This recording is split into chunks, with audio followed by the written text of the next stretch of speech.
ارشاد معصوم ہے طلب العلم فریضۃ علی کل مسلم والمسلمات، علم کا حاصل کرنا ہر مرد و زن کا فریضہ ہے، تو ہر عقل مند کا ایک فریضہ بنتا ہے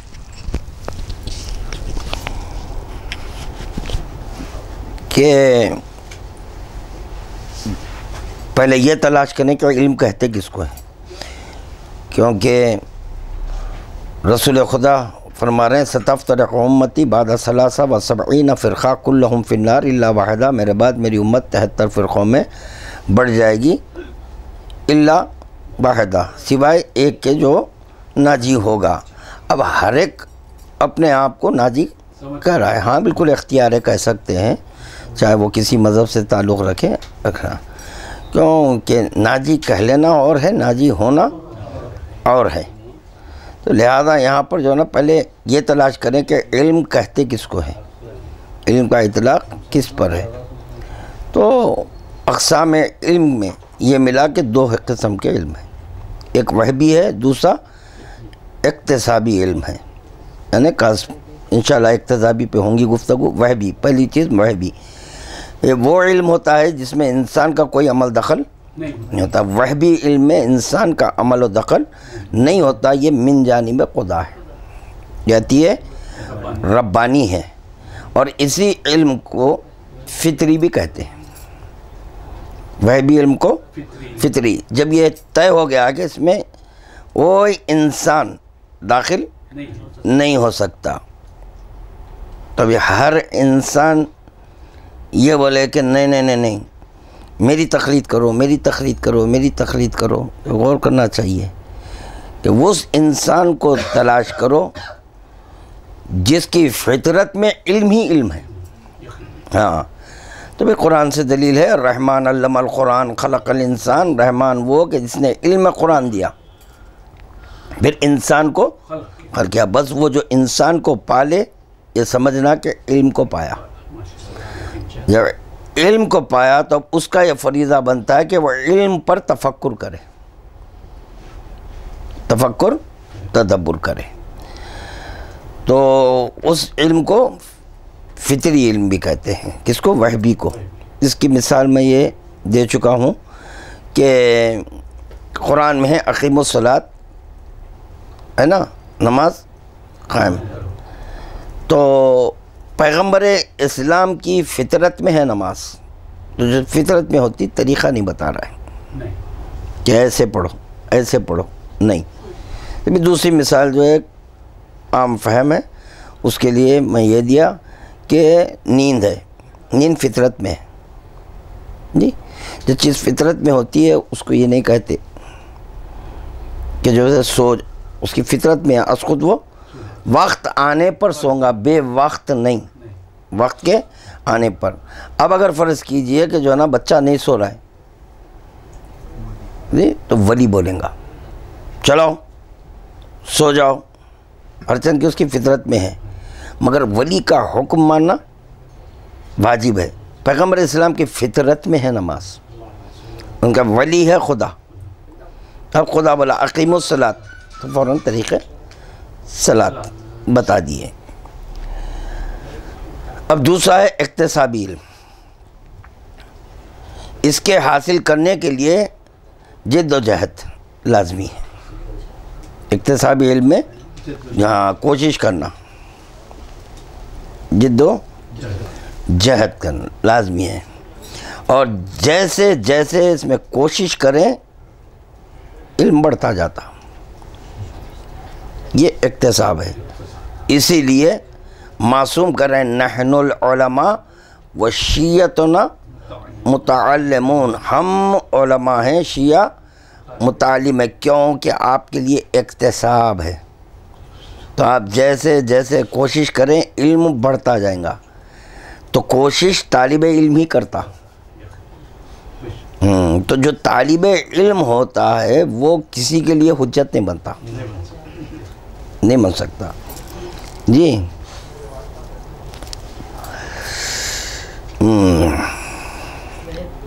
اب کیا ہو گیا؟ اکتسابی علم اور وحبی علم، یہ دو ہو گئے نا۔ وحبی علم کا تو میں بتا چکا کہ یہ انسان کا کوئی عمل دخل نہیں ہے. لفظ وہبی کے معنی کیا ہے جی لفظ وہبی؟ ہاں من جانب خدا، وہبی بن جانب خدا جو علم عطا ہو، وہبی ہو، اس کے لیے معلم نہیں رہتا. یہ فطرت میں ودیت کیا جاتا، یہ فطرت میں آ جاتا، وہ اقتصادی اس کے حاصل کرنا، کوشش کر کے لینا.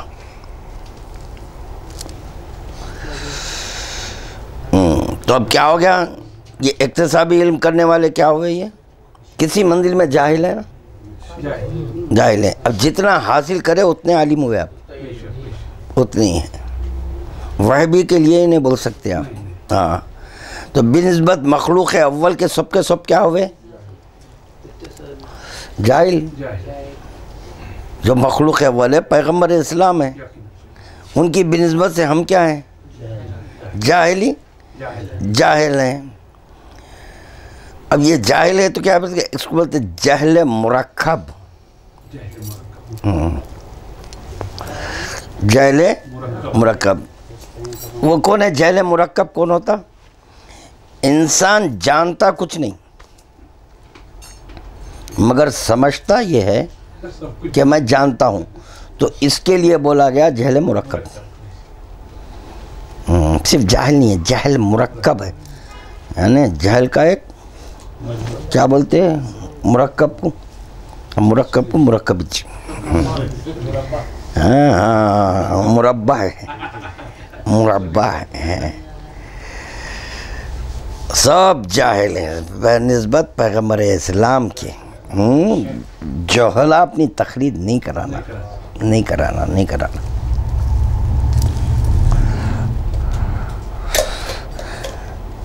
بچہ جو پیدا ہوا تو جو ہے نا پہلے کہاں تھا؟ انہیں ماں کے بطن میں تھا.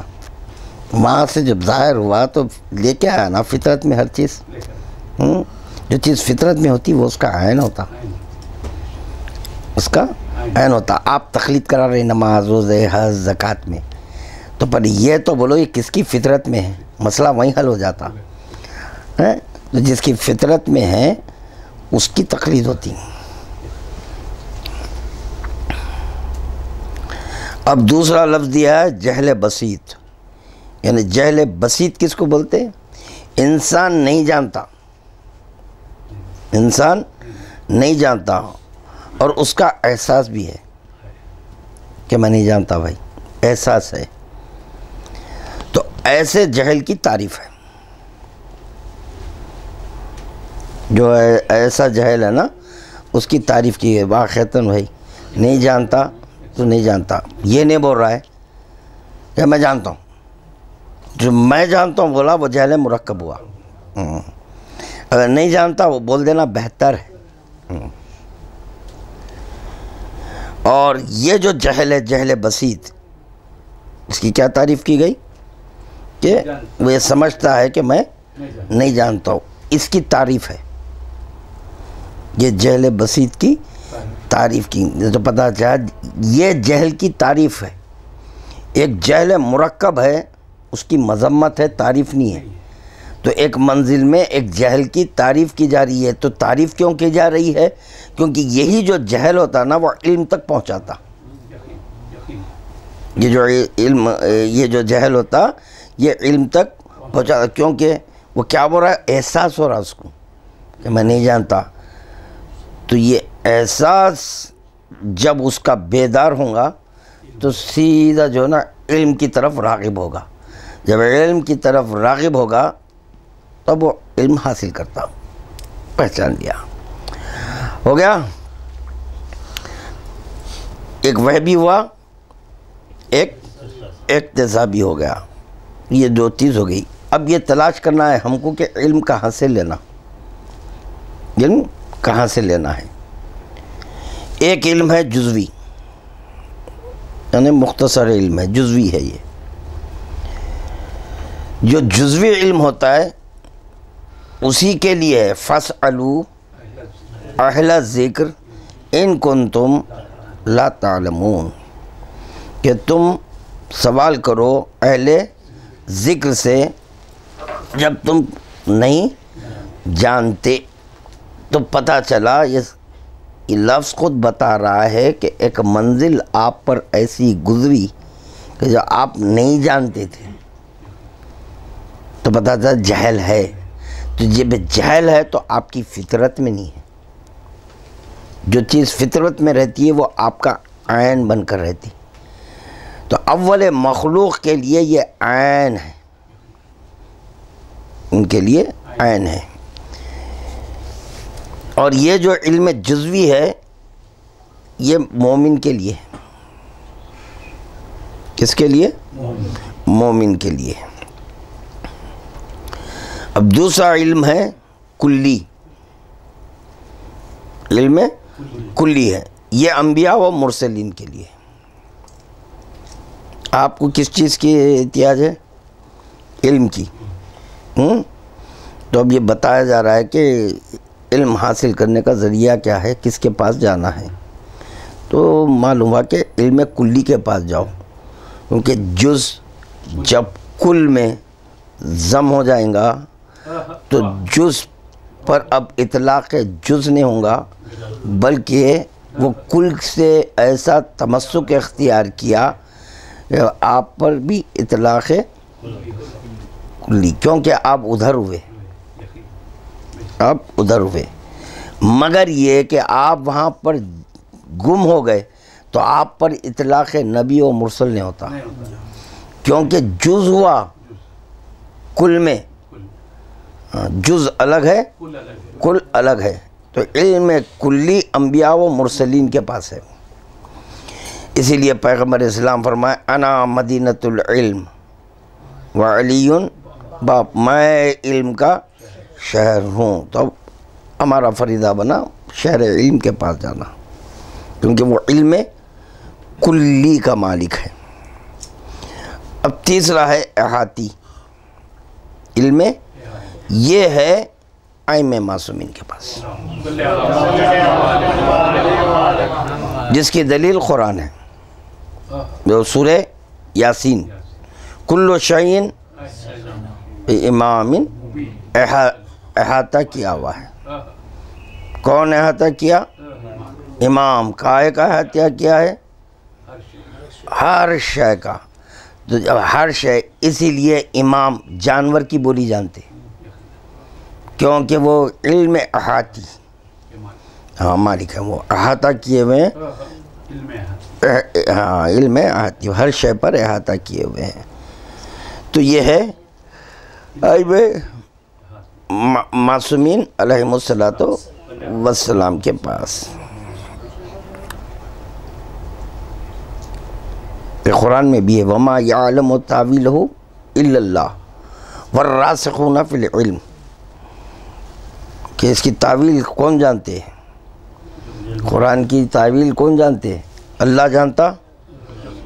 راسخون فی العلم، اب راسخون فی العلم سے مراد اب یہاں ایکس وائی زیڈ داخل ہو رہے ہیں، چلیے ان کے لیے بھی ایک دلیل قرآن سے کہ راسخون فی العلم میں اب نہیں آتے۔ کیوں نہیں آتے ہیں؟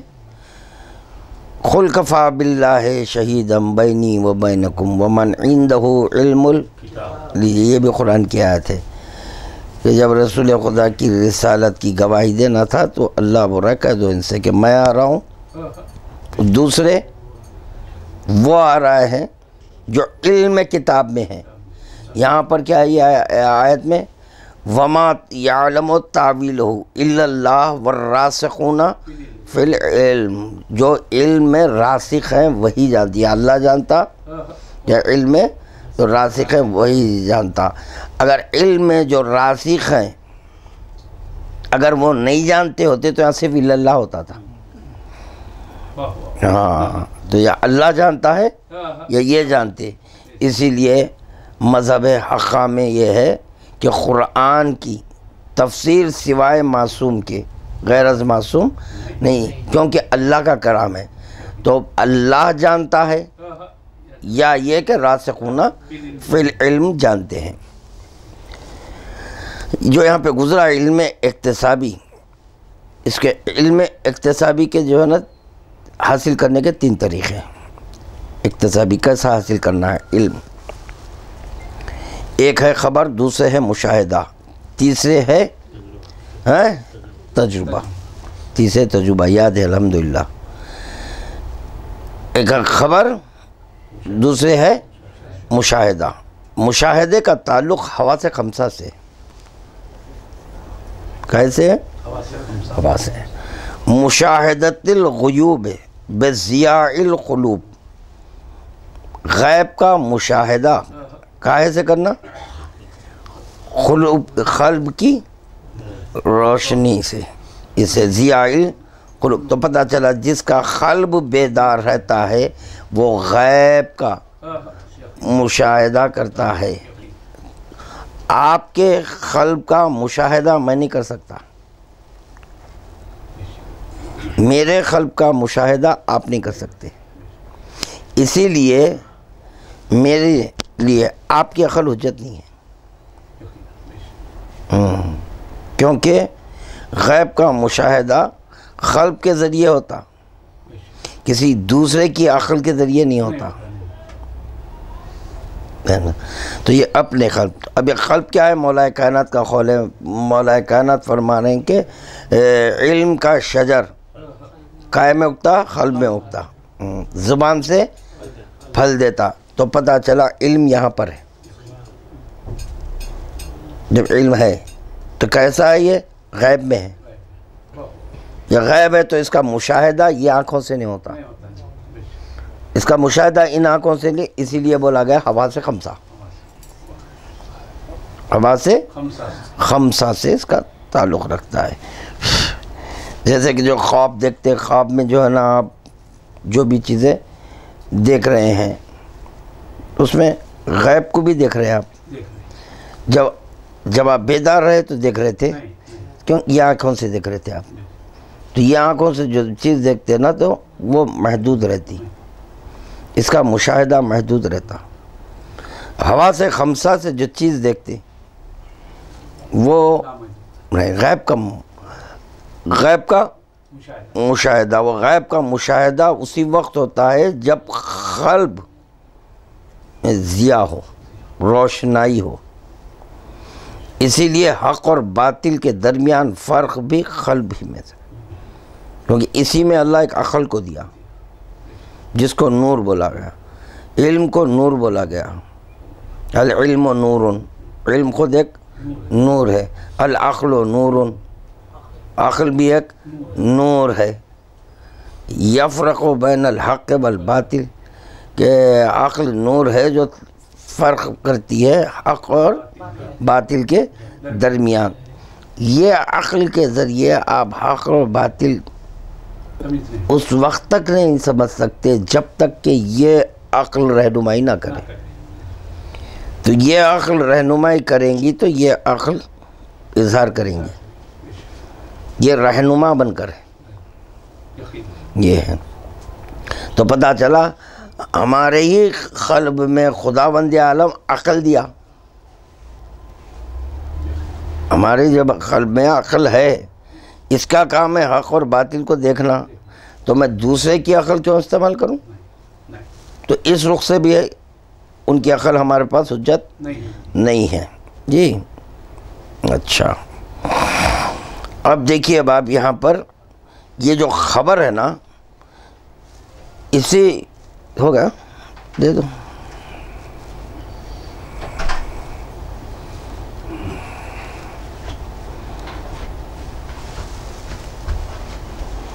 خبر سے جو علم لیتے وہ ہوتے اخباری.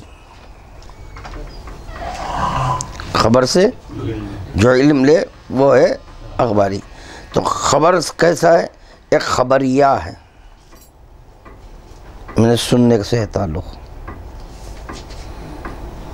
اگر سننا علم نہیں ہوتا تو اعلان من کن تو مولا علم نہیں ہوگا. من کن تو مولا فہذا علی مولا.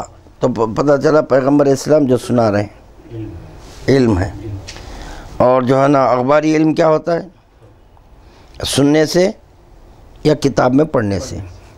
ٹھیک ہے. تو وہاں پر جو ہے نا پیغمبر اسلام میدان غدیر میں صرف سنائے نہیں، پڑھائے بھی. پڑھائے، مولا کائنات کو ہاتھوں پہ اٹھائے اٹھا کے جو ہے نا دکھائے. یہ کس کو دکھا رہے ہیں؟ علی صحیفۃ مغلقۃ لم یقرأ احد. علی ایک پیچیدہ کتاب ہے.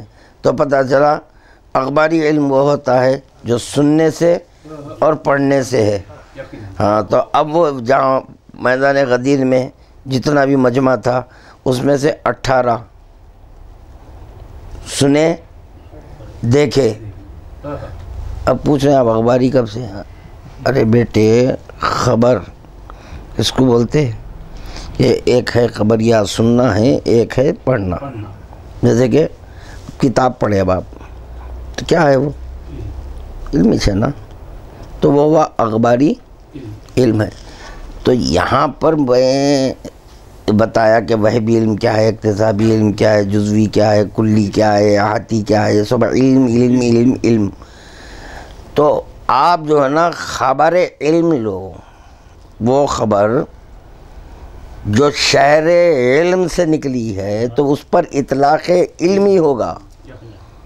ہاں تو یہ قرآن ہے، قرآن پر اطلاق علم نہیں ہے تو پھر وہ بھی کیا ہے؟ اخبار ہے. وہ ہے نا سورہ اذا زلزلت الارض زلزالها واخرجت الارض اثقالها وقال الانسان ما لها. کیا ہے پورا سورہ جی؟ یاد نہیں ہے، میں حافظ قرآن نہیں ہوں نا. ہاں یوم تحدث اخبار، یہاں پہ آیا دیکھیے، اب یہ سورہ میں آیا اخبار رہا. اللہ خود بول رہا ہے نا اخبار رہا کیا ہے. پھر مولا کائنات کا خود ایک خطبہ ہے نا، اس میں نہج الاسرار میں ہے کہ مولا بولے میرا علم اخباری. کیوں بولے مولا میرا علم اخباری نہیں ہے؟ کیونکہ میرے سننے سے نہیں ہے، پڑھنے سے نہیں ہے. وہ مولا کائنات کہہ رہے ہیں جس کا یہ قول ہے لو کشف الغطاء لمزدت. تو یقینا اگر علی کے سامنے سے سارے حجابات بھی ہٹ جائیں تو علی کے یقین میں کوئی فرق آنے والا نہیں ہے. جس کی زبان کی حرکت کلام خدا بنتی. اب آپ ہو رہے ہیں سننے سے، مولا بولے کہ اخباری اپنے کو، ارے ان سے جو خبر ظاہر ہوئی، وہ جو بولے ہم لیے، وہ جو کتاب دیے وہ ہم پڑھے، تو ہم ہوئے اخباری. تو پتہ چلا جو قرآن کو تفسیر کے ساتھ پڑھتا ہے، اقوال معصومین علیہم السلام فہم کے ساتھ سمجھتا ہے، وہی اخباری ہوتا. تو پتہ جس کے پاس فہم ہے وہ اخباری ہے، جس کے پاس فہم نہیں ہے وہ اصولی ہے. بالکل شارٹ اینڈ سویٹیچ ہے. اب یہ ایک آخری رہ گیا علم تجرباتی. وہ کیا ہے؟ خبر اور مشاہدے پر غور و فکر کر. کیا پہ؟ خبر اور مشاہدے پر غور و فکر کر. مشاہدہ کیا ہے؟ حواس خمسہ ہے. خبر کیا ہے؟ سننا پڑھنا. یہ دونوں پہ غور کرنا. من ماتا ولم یعرف امام زمانہ ہی فقد ماتا میتتن جاہلیہ. جو امام زمانہ کی معرفت بغیر مر جائے اس کی موت کفر کی موت ہے. کیوں کہ وہ خود ایک بزرگ خبر ہے، وہ خود ایک بزرگ خبر ہے. پھر مولا کائنات یہ فرما رہے ہیں کہ میں امر عجیب ہوں، اور رسول خدا فرما رہے ہیں ان علی معجزۃ من معجزات محمد. تو اب یہ سمجھنے کا تعلق مشاہدے سے ہوتا، حواس خمسہ سے. اسی لیے کہا گیا کہ فہم مخصوص ہے مومن کے لیے. جو مومن ہے وہی فہم اس کو. اور یہ عطیہ ربانی ہے. یہ بالکل ایک مرتبہ بھی اگر آپ شکر کی تسبیح پڑھے تو خدا کا شکر ادا نہیں کر سکتے آپ، نہیں کر سکتے، کیونکہ جو ہے نا جو علم کلی ہے، جو علم احاطی ہے، اللہ اکبر، اس کا جو ہے نا آپ احاطہ کر سکتے، آپ اس کے تہ تک پہنچ سکتے، اس کی کنہوں تک کوئی نہیں پہنچ سکتے۔ تو یہ کیوں کہا گیا کہ آپ کے جو ہے نا حواس خمسہ سے تعلق ہے؟ چونکہ فہم من جانب خدا عطا ہوتی، حواس خمسہ من جانب خدا ہے۔ ہاں، جو پاک طیب و طاہر ہے اسی کو اللہ فہم عطا کرتا۔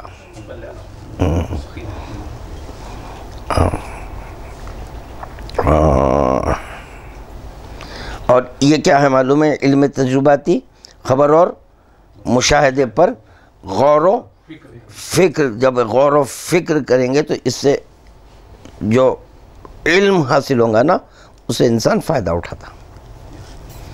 اب فائدہ کیا ہے وہ سن لو، اب ایک جملہ ختم، یہ اپنی گفتگو آج کی حد تک روک دیں گے۔ اب کیا ہے؟ خبر اور مشاہدے پر غور و فکر جس کے سبب انسان اپنے علم سے فائدہ اٹھا سکتا ہے۔ اگر یہ دو میں سے ایک بھی نہیں تو نہیں ہوتا۔ خبر ہے، خبریہ بن کے رہ گئی، وہ نہیں ہے نا، کیونکہ مشاہدے کا حواس خمسہ ہے، آپ کے حواس خمسہ تو معطل ہے، تعطل میں لا دیا آپ۔ جب تعطل میں لا دیے تو اب خبر کا مذاق اڑائیں گے باپ، کیونکہ آپ کو کیا سمجھ میں آئیں گی کہ خبر کیا چیز ہے، نہیں آ سکتا ہے۔ تو اس کے لیے مشاہدہ ہونا ہے، دو چیزیں ملاؤ آپ۔ جب دو چیزیں مل جائیں گے تو کیا ہوگا؟ اب یہاں سے آپ علم سے مستفید ہوں گے آپ۔ ہاں، اب دیکھیے، اب آپ جب علم سے مستفید ہوئے تو نتیجہ کیا ہوا؟ کفر کٹا، شرک کٹا۔ کیسا کٹا؟ لا الہ الا اللہ بولے۔ کیسا بولے لا الہ الا اللہ؟ کیونکہ خبر ہے، قولوا لا الہ الا اللہ، مشاہدہ نہیں ہے، مشاہدہ نہیں ہے۔ تو مشاہدہ کیا ہے؟ اس کا تعلق قلب سے، مشاہدت الغیوب بضیاء القلوب ہے، اس کا تعلق جو ہے حواس خمسہ سے۔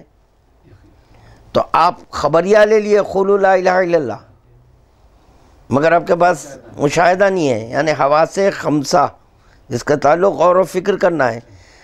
تو من ماتا ولم یعرف امامہ زمان نہیں فقط ماتا میتتن، تو کیا کرنا ہے یہاں پر؟ امام پر تفکر کرنا ہے۔ تفکر کرنے کا تعلق حواس خمسہ سے ہے، جو مشاہدہ ہے، تو غیب کا علم دیتا ہے، یہ غیب کا علم دیتا ہے۔ تو اب یہ جب غیب کا علم حاصل ہوا تو اس بنیاد پر آپ لا الہ کہہ سکے، الا اللہ کہہ سکے۔ تو جب لا الہ الا اللہ بولے تو پتہ چلا کوئی لا الہ الا اللہ کا بھی وجود ہے، ایک الا اللہ کا وجود ہے۔ دو وجود ملے اس کلمے میں، اس کلمے میں دو وجود ملے۔ ایک وجود وہ ملا جو خبر ہی خبر ہے، جس کو ہم مشاہدہ کیے یہ قلب کے ذریعے، تو الا اللہ ایسا وجود ملا جو غیب الغیوب ہے۔ یہ ہے بس۔ صلی علی محمد و آل محمد۔